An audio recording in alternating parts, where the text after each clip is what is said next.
nice outfit. Hey, what's happening, gamers? I'm K-Wing, and this is the Michael Keaton Batman skin, in the flesh. Tell me, my friends, have you ever danced with the devil in the pale moonlight? No? That's good, he's a terrible dancer. 2 left hooves, I hear. Anyway, today we're looking at the Michael Keaton Batsuit, and no, this is not a mod. This is real. This is happening. Rocksteady, I love you again. This is my favorite skin in the game, and I'm very bummed that the whole, Dick Grayson Batsuit was renamed Iconic Gray and Black, yet still has the name Heir to the Cowl, but that's gonna be a rant for another day, because this suit is just pretty awesome. Also, it happens to be an exact movie replica. It has that nice black shine to it and looks fantastic. Fans have pointed out a slight error with the cape's wingspan, though.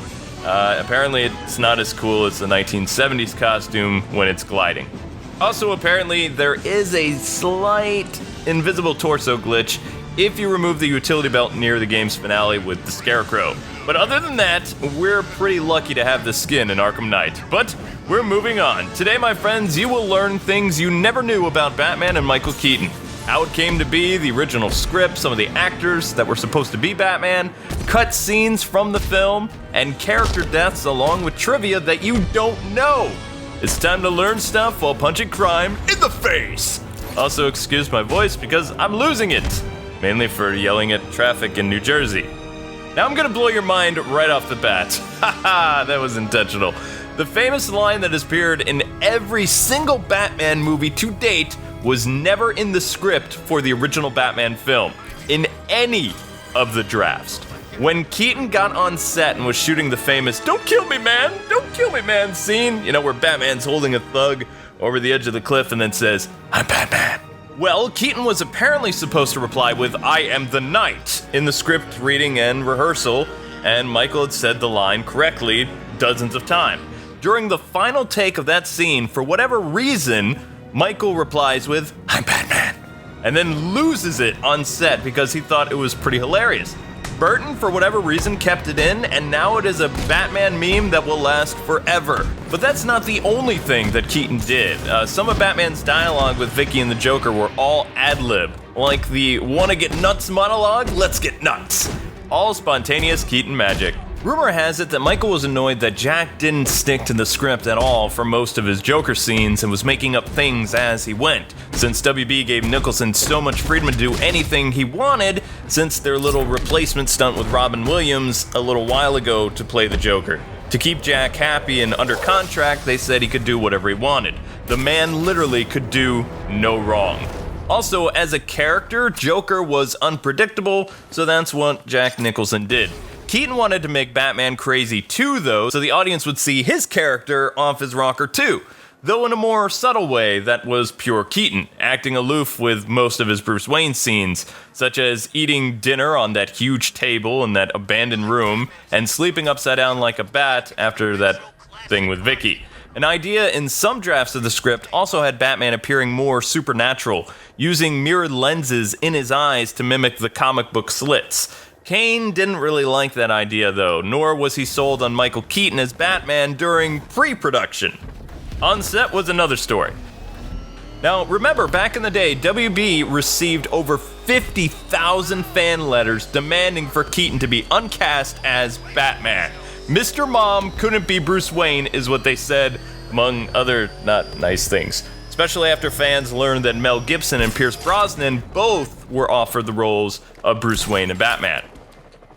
Though, of course, Gibson had to turn WB down because of Lethal Weapon 2, and Brosnan just couldn't take the character seriously. When he met with Tim Burton, he was like, "You're kidding, right? This guy dresses up as a giant bat." No. Of course, everybody knows he wanted to play Bond anyway, and he did get to in GoldenEye. Originally, before Burton was brought on to direct Batman, the film was to star Batman, Robin, Joker, Silver St. Cloud, another one of Bruce Wayne's extravagant girlfriends from the 70s, and Penguin as an arms dealer. Batman needed to be a big, imposing figure that had muscles on top of muscles. So Arnold Schwarzenegger and all these other people were considered to be this macho Batman. Keaton, well, he was just an average guy with amazing eyebrows and didn't fit the casting. Originally. In fact, WB at the time wanted Gibson as an 80s action hero gruff-scarred Batman that was angsty, but also like hardcore punch you in the face. Though after seeing Burton's draft, they went a different direction and was like, maybe a realistic Batman could work. And they used a script by Hamm.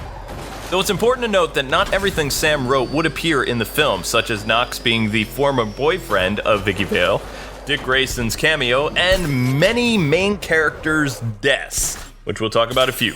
Okay, for the most part, a lot of the script made the final draft, mind you, which actually surprised me when I read this. Sam did not finish the script, though, and entered the writer's strike of the late 80s. Apparently, there were strikes in the 80s, too. Burton had to bring on a friend and writer of the Beetlejuice movie to finish Batman. Hence why more of Keaton's personality made it into the Batman film. The revision in 1988 wasn't bad, it just felt a bit bizarre. Now, WB loves some of the pre-production content so much that it was later reused for Batman Forever and Nolan's Batman Begins, which even I didn't know about that until reading up on that recently. Dick's revenge plot that made audiences cringe with Chris O'Donnell first started in Batman. Wow. Also, Batman's fear of bats, falling into a cave, rescued by his dad, meeting a young Officer Gordon, and training to beat Batman in some foreign distant land was all originally part of Burton's draft, though it was too much, and Tim didn't think an origin story was necessary. Then again, he didn't understand the character at all, which he admits, mind you. The only reason Keaton's performance of Batman was so spot on and mesmerizing is he was afraid to be in the suit. I'm not joking. You see, Keaton has claustrophobia and hated the costume so much. In fact, when he talks about the costume to this day, it's with so much contempt. But being the great actor he was, Mike used his fear to understand Batman better and set the bar very high for Batman actors for decades to come. He did this by creating a very dark performance, almost transforming him into the iconic character, which is kind of funny if you think about it. Yesterday, I did manage to find some info about the animated series cast members talking about how much they enjoyed Michael Keaton as Batman and the world that he inhabited. They were captivated by it and wanted their Batman to be a very dark character and his world to reflect his dark personality. Conroy especially also thought that Michael's performance was fantastic, but he wanted to take it to an even darker place with his vocal range.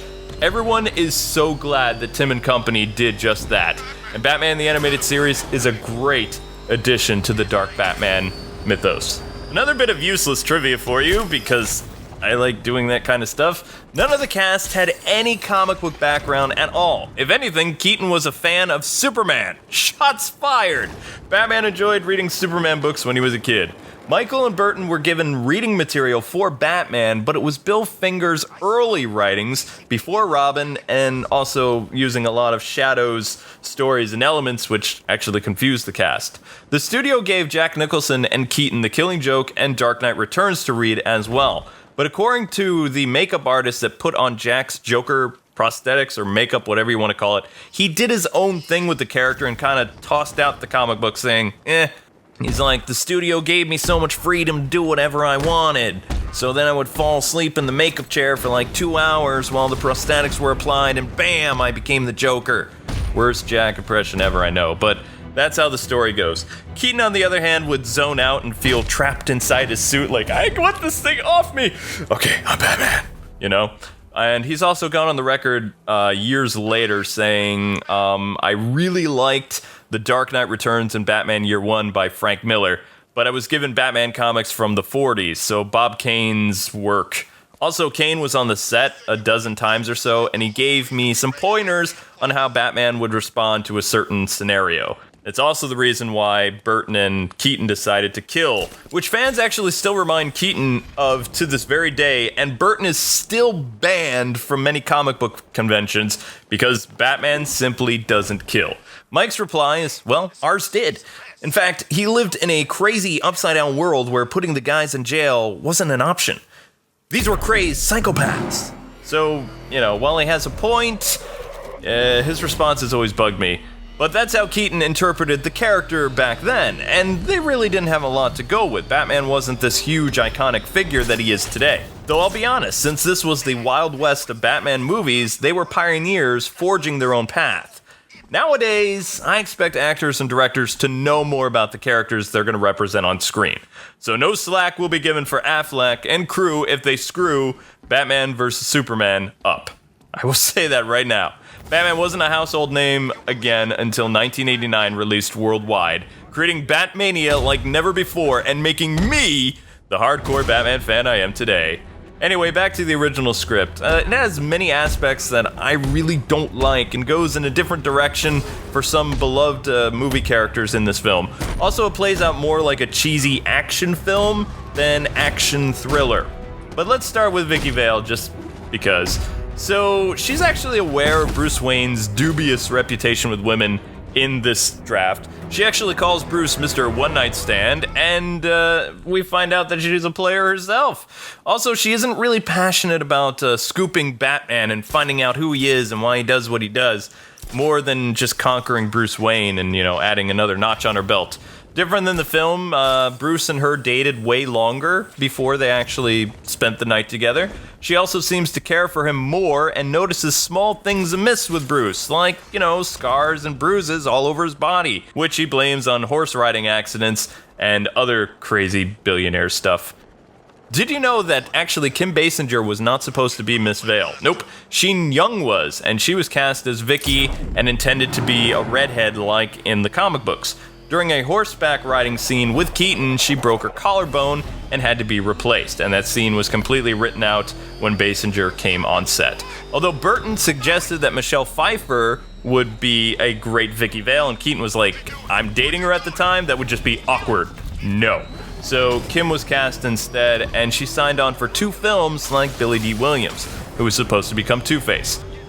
Both were replaced for Batman 2, though, as that script was rejected and became Batman Returns, which brought in Michelle Pfeiffer to play Selina Kyle.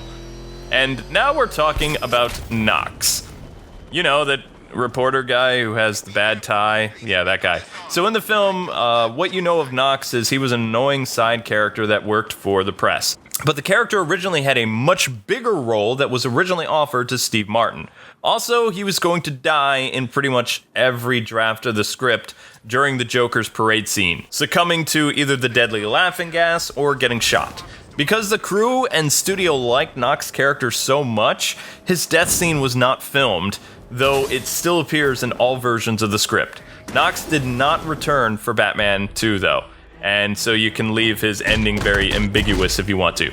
Anyway, Knox's character is the one who studies up on Wayne in the original script, because he's jealous. He doesn't like the idea of Vicky dating somebody else instead of him. He learns all about the Wayne family murder and Bruce's strange behaviors, and actually does pretty good as a detective.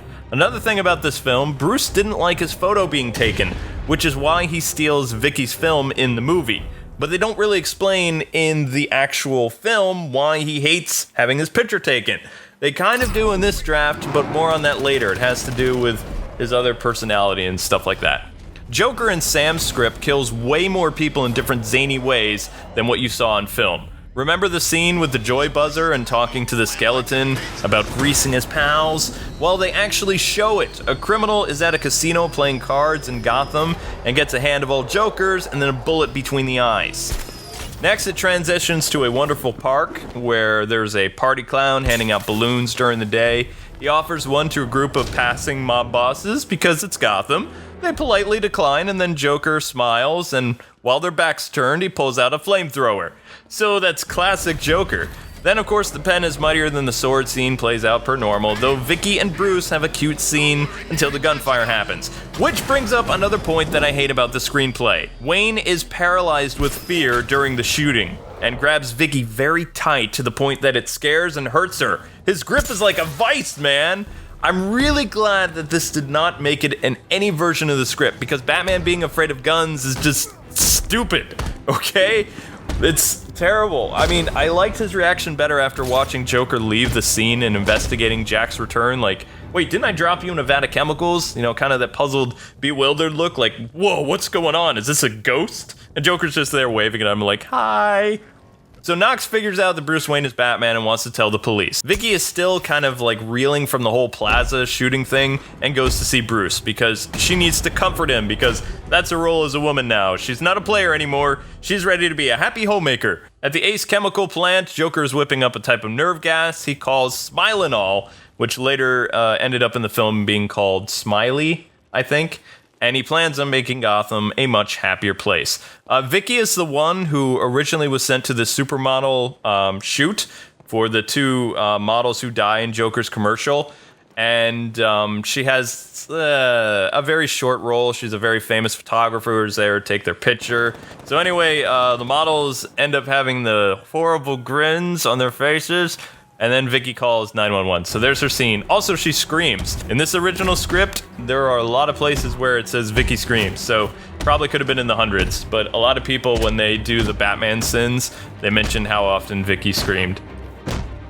So then you have the whole 5 o'clock news segment, which you probably have seen, so you know what's going on. And then the Joker commercial comes on. The only difference is he forces the two dead models to kiss, and it's disturbing. Other than Bruce's reaction, you know, like, hey, I might have put some of this Smilinol stuff on me by accident. And, you know, Joker's like, that's the gag. You probably already are dying because of my stuff. The script describes other Gothamites that are being killed. A teenage boy getting ready for a date puts on some deodorant. He drops. Mom cooking a steak for dinner and then dropping it on the floor when she sees her family with this horrible grin. A girl putting on lipstick. A wife calling for her husband and she goes to look for him in the shower and then she screams.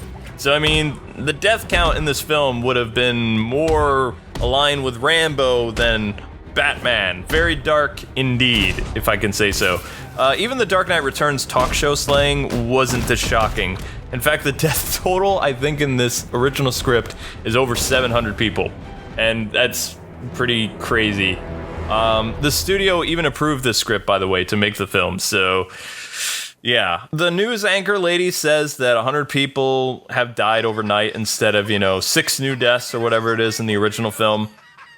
The city is then locked down and facing like this huge crisis, which causes an economic problem. The museum scene is pretty much more or less the same, but you probably don't know this, maybe you do. The urgent card that Vicky gets that has the gas mask was actually Tim Burton's handwriting. Alright, Batman shows up, then takes Vicky, the Wonderful Toys line, Batman roars off, and then Joker uses a Fisher-Price toy to call in the troops, which is kind of funny.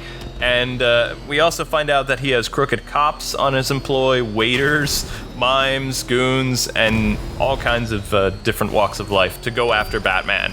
Rather than hurt innocent people and bystanders in the Batmobile, the chase is much shorter, and Batman gets out of the car and tries to bat grapple to safety with Vic, with their combined weight of, too much. So after Batman lets go, the fight scene is totally different. Batman actually uses a thug as a human shield when he's being shot at, and tosses the dead body at his attackers. Also, he loses his mask somehow after being shot. So that explains why Bruce wants Vicky's film back. In the final cut, his mask is being pulled off. Vicky takes a quick picture from really high, and this caused the goons to be distracted in the movie while Batman recovered from being shot. And then he, takes out the goons. So in this original script, he's maskless. He kills 2 more goons and scares another one, then smiles with that wolfish grin of his, and goes up to the roof and talks with Vicky and says, well, I'll get your film developed. I can do it in my Batcave. And then he knocks her out with some knockout gas and carries her to the Batmobile, Rachel style. Another interesting thing about the original script that it shows kind of the humor for Beetlejuice is there's this really old guy working on the Batmobile trying to tow it, and the car comes to life, he freaks out, and has a heart attack. Because there's nobody inside the car, or something. So the Batcave scene is pretty much the same that you remember from the film, though Batman shows her around the cave like a bachelor pad, and it's just kind of like cringeworthy. It's like, She then asks some useful information about his armor though, and he says it's a lot stronger than Kevlar since it's a lighter material, and this stuff isn't even on the market yet, so he's like cornered it. She also asks about his head, why he doesn't apply the same stuff that he does to his chest. And he's like, well, that's why I wear a target on my chest to give punks something to aim for. Also, he shows his detective side a bit more, as the Bat computer is processing the Joker toxin. And she asks if he breaks into all those other servers, and he's like, no, I just let the FBI do it for me, then laughs. And then says her photos are done, because there's like a ping noise or something. And then she looks at him and says, Bruce? And he's like, who you asking? You know, but he says it in the Bruce Wayne voice, and, you know, you just kind of facepalm like, why? So after developing her pictures, Bruce uses a knockout capsule on her and sends her back to her apartment and screeches off into the dark of night. Then a flashback happens when he gets back about the Wayne murders, happened in 1963, and it's rumored that Burton and WB asked Adam West and Julie Neymar to play Bruce's parents as a cameo. But West to this day says he was never asked, but Keaton in camp says that West declined to appear because he couldn't play as Batman. So you have to go with whichever side you like most. Oddly enough, in the Batman Brave and the Bold episode Chill of the Night, which is excellent by the way, both actors played the Wayne parents for that animation. Apparently West has mellowed with age. In the 80s, he was pretty upset about not being asked to play Batman again, that he even went on TV to make fun of Mr. Mom as the movie Batman, before the film even released a teaser.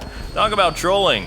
Back to the flashback though, the happy family is walking through Park Row, laughing, full of joy, and then, you know, everything changes, so you know how that happens. So Bruce stares down the gunman with a look of madness and rage, like a serial killer, and the gunman just flees into the night, like, he's gone. But it's not Jack who killed his parents. As the police arrive, a young Officer Gordon comforts the boy and gives him a hug, telling him that justice will be done, and then the famous photo of Bruce Wayne standing by the bodies is taken, and a voice calls to him during his dream. It's a young woman, and she sweetly says his name over and over again and opens her arms like everything's gonna be okay.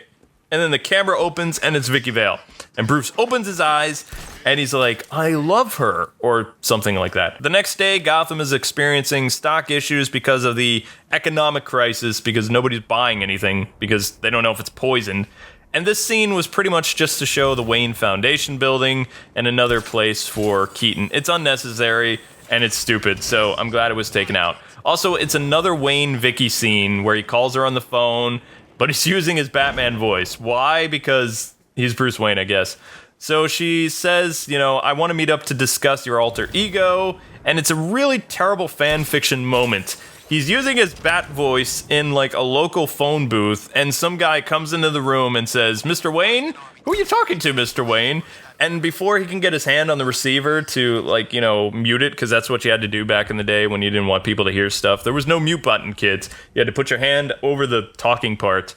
So she hears, hangs up, and Bruce has this bewildered, dumb look on his face. And this is just a double facepalm moment. It really is. So anyway, Billy Dee Williams, Harvey Dent, had a scene that was cut that was actually pretty cool. So while the city is going to Hades in a handbasket, we learn that Joker has killed 700 people or more. Also that Harvey wants to cut a deal with the Joker and save more innocent lives. And Gordon agrees, even though in the film they say, we do not negotiate with terrorists.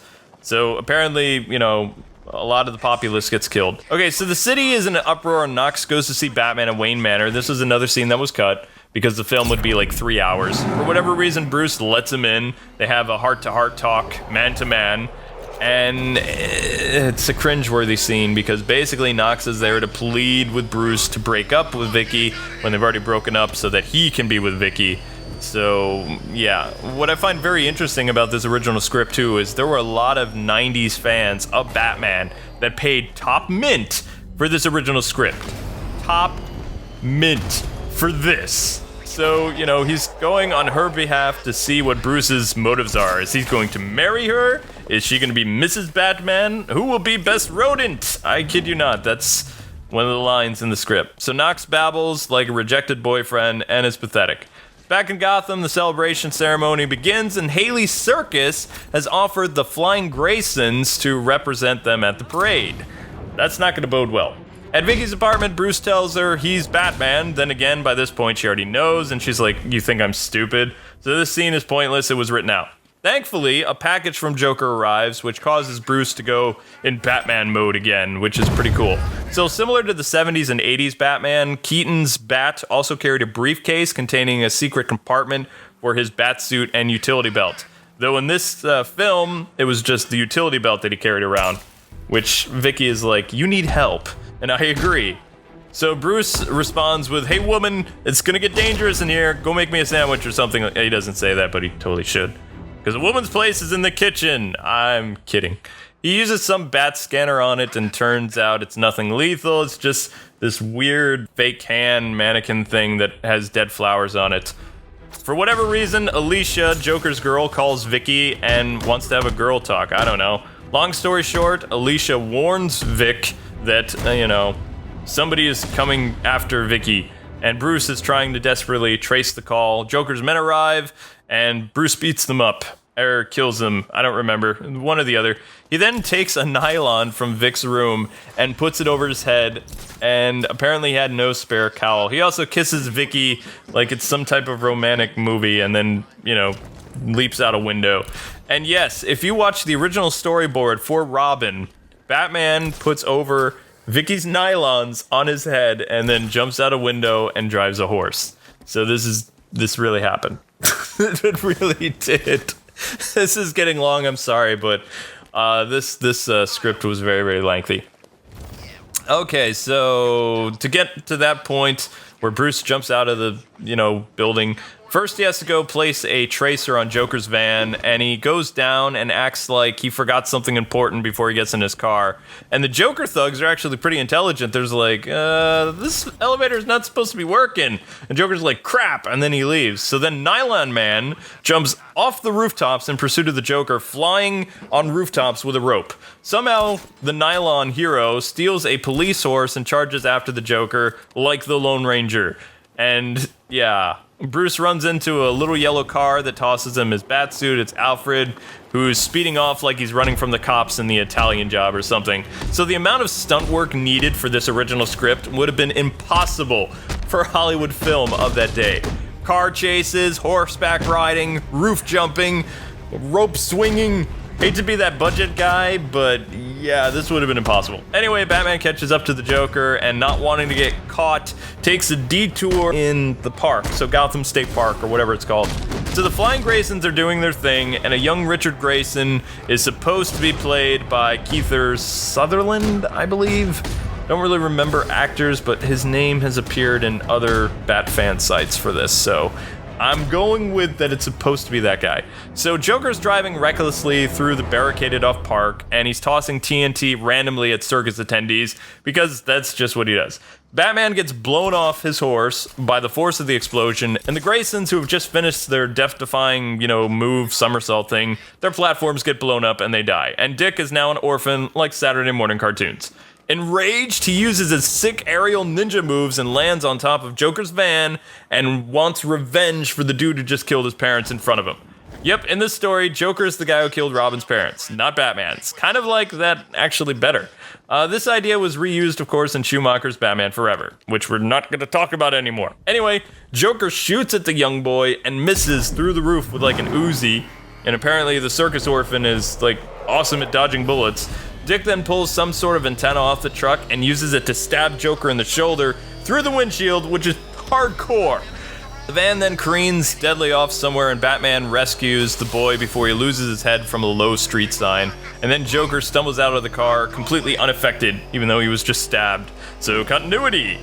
He then reveals to Batman, guess what? I'm Jack and I'm still alive. You made me and you're gonna pay for it. So, seeing the guy back from the dead kind of startles Batman, like, whoa, I didn't know this guy was Jack. Dick then gives chase and Batman knocks the kid out. Realizing that the boy has suffered a similar fate to his own, he kidnaps him, which I guess made sense. Meanwhile, at Alicia's apartment, the girl with the doll mask on her face, Jack has booby-trapped her apartment unknown to her, so a dozen policemen die, and so does Alicia. In the Batcave, Bruce realizes that he is responsible for creating the Joker and has kind of like a really depressing thought, and then suddenly hears the voices of hundreds of dead people. In Wayne Manor, Richard comes to and sees Alfred and Bruce, nearby him, and he's like, why am I here? What's going on? The next day, Bruce and Harvey Dent have a Mexican standoff, meaning neither side has the advantage. So Bruce wants the DA to invade Ace Chemical and take out the Joker. Dent says, hey, we have laws to follow there, Bruce. What do you suggest? And Wayne's like, blow it up. And Harvey's like, whoa, white boy be tripping. Both, you know, leave in a huff, but it's kind of interesting that Bruce in the script would suggest the police blowing up a building. Okay. This is all the revision stuff, by the way. So back in Wayne Manor, Richard plans to leave and get revenge on the Joker for killing his parents. Bruce says he can't leave, and you have to stay in my house no matter what. Grayson challenges the rich man to a fight and gets whooped. Can any of you see Keaton doing this? No? Me either.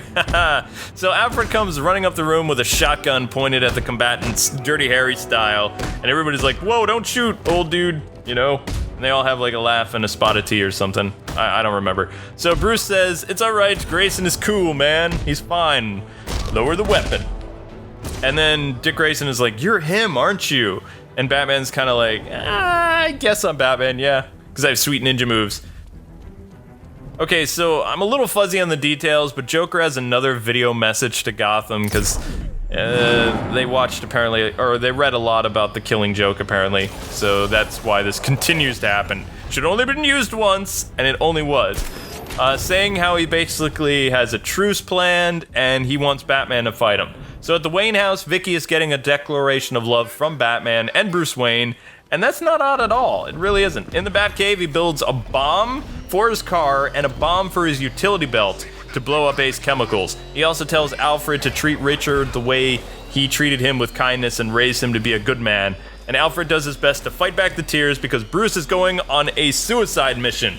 He then goes up to his dojo and goes into a bat trance. Now, before you say this didn't happen, Keaton admitted to this scene during a recent interview. And I have to say, this is some of the most bizarre stuff I've ever read. I mean, talk about method acting.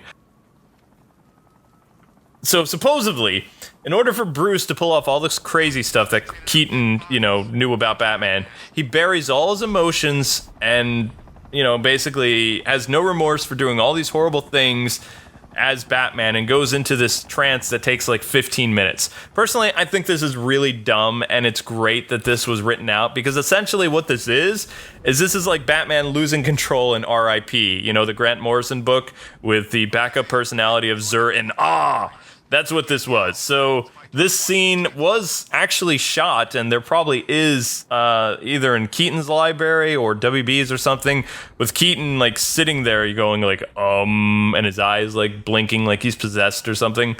So yeah, I mean, this was in the film even after the Robin stuff was dropped from the final script. So it's just interesting. Anyway, then switches to the classic Ace Chemical versus Batmobile scene. You know how that goes. What you don't know is that Gordon's SWAT team actually arrives to witness the Joker's base going up in a blaze of fireworks with this horrified look on his face. And then you don't see the police at all again until the very end of the movie, because Joker does something to them. If you think about it, this script was like two mob bosses fighting for territory, though. Joker represented one group, and Batman represented the other. And I don't know, it just didn't really work. So some stuff happens, don't really care about, and they go to a place that's supposed to be like Ellis Island. Mayor's getting ready to reveal the Lady of Gotham for the celebration, which is essentially the Statue of Liberty. Once the cloth is removed, the crowd sees a big painted grin, you know, and a sign of how many people Joker's killed, and then Joker plays a message and cuts the city's power. How he does that, I don't know. Joker then says this party's on him, and he's going to drop over $20 million in cash all over Gotham, which creates a huge riot and chaos everywhere, struggling to get free money. So Vicky's on the scene snapping pics because she's just conveniently everywhere, and Knox pulls up and escorts her to the party, the crazy parade that's currently going on, which you've seen, with Joker as a star giving away free money. So for the most part, the parade remains the same, but there are a lot of additions that were removed. The balloons weren't the only poison stuff that Joker planned on using to destroy Gotham. He also had trucks on the way to Gotham's reservoir to poison the water supply. Of course, unlucky for the trucks, the Batwing shows up, destroys the bridge, and then takes out the truck, which is pretty cool. So back at the parade, Joker detonates the balloons and the poison gas, you know, begins to spread per normal, you know, where he gets rid of the people's sad and useless lives with his weird little neon Joker mask. Knox and Vicky are both caught in the green death fog, and then they hear the Batwing above them, and they're like, whoa, we need to find some way to notify Batman. So both reporters look at one of the balloons that's kind of on the ground, and for whatever reason, Knox gets out of the car, so he's being exposed to the deadly gas, and then he finds a cape and cowl from a costume store because Batman's really popular. They take the cowl and put it over a floodlight and create the bat signal, which is pretty interesting, right? Somehow, Batman sees this signal on the balloons and realizes that the balloons are bad and starts destroying them. Joker's not happy about this, and he sees Knox and Vicky and tells his thugs to hurt them. So Joker's goon squad shoots at the reporters, and Knox somehow gets hit, although you don't think he does. He gets in the car, and then blood comes out his mouth, he dies, and Vicky is so distraught. Joker then brings a big purple tank to a dogfight and shoots at Batman. So the Batwing gets hit. Instead of Joker using the really long gun, he uses a tank, it crashes. Batman almost dies, and then at the last second before Joker's thugs can finish him off, he's saved by a boy clad in red and green. So Dick actually helps Batman survive, similar to what happened in Batman Forever, where Dick just shows up and rescues Batman when he didn't need to be rescued. Another huge difference is Robin spots a .38 Magnum on the ground, picks it up with a murderous look in his eye, and goes after the Joker. Because, you know, he's still on this whole revenge plot. The Joker killed his parents, he's gonna get him back. Joker and Robin then have a shootout in Gotham Cathedral by the pews, which just really bugs me. Batman actually saves Joker from Robin and uses a batarang to knock out the Boy Wonder. Though severely wounded, eventually Batman passes out from his injuries before he can climb the stairs leading up to the bell tower. Joker sees him, kind of mocks him a little bit, then drags him up to the tower. And then, of course, declares himself the winner and jumps around, laughs, all that fun stuff. He does Joker things. Different than the Burton film, too, he also unmasks Batman and calls Bruce by name, and then Bruce calls the Joker a madman, and they have this interesting, conversation where basically Joker tells him, you kill people just like me. We're really no different. And Batman says, I'm nothing like you. And he's like, tell that to the guys of mine that you killed? I mean, I'm sure their families would love to hear that. You're a murderer just like me. You're no different. And Joker has a point. He really does. So then he's about ready to kill Batman using some type of knife or whatever. And before he can stab Batman, Bruce grabs him and flips the switch on his utility belt with that extra bomb he was making and has turned himself into a suicide bomber. Joker then frantically tries to get away, and Bruce just smiles all creepy-like, and it shows there's only 29 seconds until everything goes boom.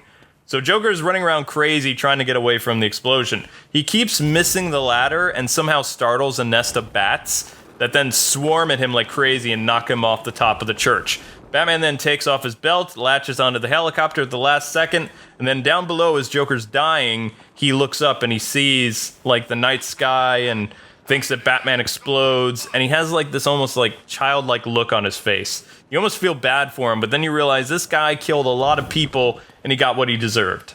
Now there's two versions of this ending I just wanted to go over. The one where Knox lives, Batman actually takes off his bat suit and he puts it on Knox, like the cape and cowl and things like that. And when Commissioner Gordon shows up, he's like, so Knox was really Batman, and Knox gets arrested. But the more defining ending that's in most of the scripts, everything like fast forwards a couple months, you see Vicky at a gravesite, and she's mourning over somebody, and you don't know who it is at first, and then Knox's tombstone is shown, because they don't really show Batman alive after the explosion. You don't really know what happens for a while. So, it's a mystery. And then time passes, snow falls, and we see that Vicky and Bruce are together at the Wayne estate, and she's trying to help, mend Bruce's leg back to work or whatever the medical term is. I don't really remember. She's helping him recuperate, kind of, and rehabilitate his leg. I think that's the term. And they might be married, they might not, you don't really know. And then at the end, months later, Batman returns when the bat signal is shown in the sky. So Batman and Robin, they see the signal, and then everything fades out. Now, I'm really glad that the Robin stuff got cut, though. While very cool, it wouldn't have worked for this film.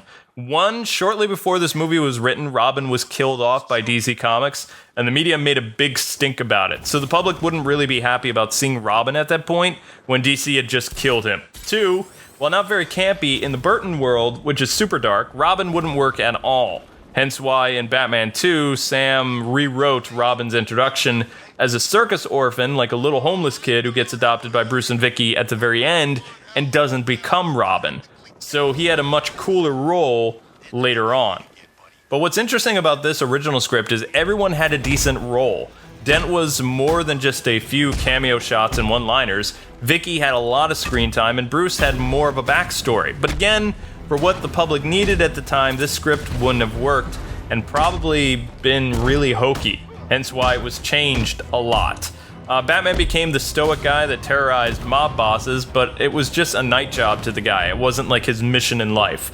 It didn't really ruin him, in a sense. Knox didn't die and had a lesser role in the film, more like comic relief than anything else, though did end up helping Batman by freeing the balloon into the air. Also, instead of Batman getting a sidekick in the script, Joker did, whose name was Bob. Sadly, near the climax of the film, we know what happens to Bob, don't we? All because he didn't know about the Batwing. What the public got, though, was half Batman and half Burton genius. It balanced out okay, whereas the second film was pure Burton. And if you want to learn about Batman 2, what it could have been like, see my lore video in the description. And with that, we're done. This was a lengthy episode, wasn't it? Please feel free to suggest the next lore video and have fun playing as Keaton in Arkham Knight. Until we meet again, God bless and happy gaming.